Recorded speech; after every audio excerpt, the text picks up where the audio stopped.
Many years ago, when I lived in Sedona, Arizona, I had a woman come into the newspaper I worked at. She sat down and we had this nice conversation. I still remember her name and what she told me. Her name was Lois Stelvey, and she's had written a few different books.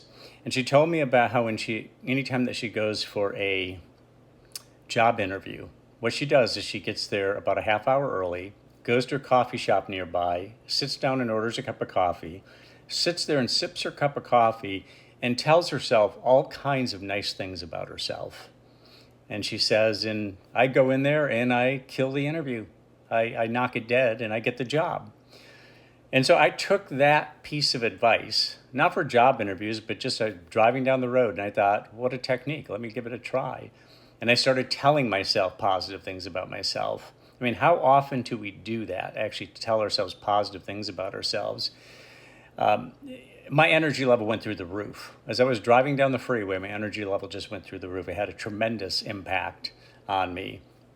It was several years later that I was at a business event. This is probably 20 years later. Go to a business event, meet this woman, completely different woman, who I was having a conversation with, and lo and behold, she brought up the fact that she had been suicidal, and I was stunned because she was young, beautiful, her eyes were bright, her face was shining, she spoke with great energy and clarity, and I said, I can hardly believe that a person like you was suicidal. And she goes, I was until I read this book. And I said, well, you got to tell me what book it is.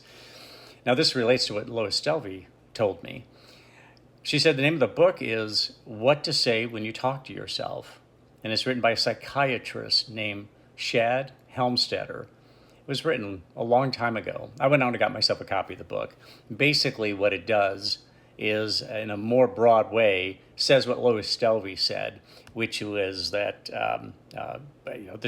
rather than just at a job interview or prior to a job interview, what the author of What to Say When You Talk to Yourself conveys is that there's these very negative commentaries or monologues that go on inside our head. Some of them are subliminal. We don't even know they're going on. And that's what drags us down. That's what can lead people into really devastating depression. Change the script.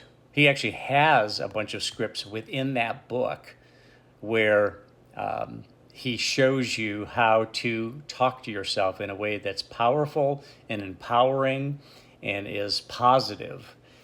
And the idea isn't just to take the scripts in that book and use them. The idea is he gives examples so that you can do self-talk that's actually relevant to you, that speaks to you, that's meaningful to you. What is it that we all talk to ourselves, not necessarily outwardly, but inwardly? We all have some kind of conversation going on, not even a conversation, a monologue, and just telling ourselves stuff that is not necessarily very positive and ennobling. We want to get past that. We want to build ourselves up. So be careful when you talk to yourself. Be conscious of the fact that you're talking to yourself. And again, sometimes it's subliminal. So what I would recommend you do is just make sure that you're spending time every day talking to yourself in a way that's really constructive, that is positive, and it builds you up, and it keeps your mental health strong and your emotions optimized.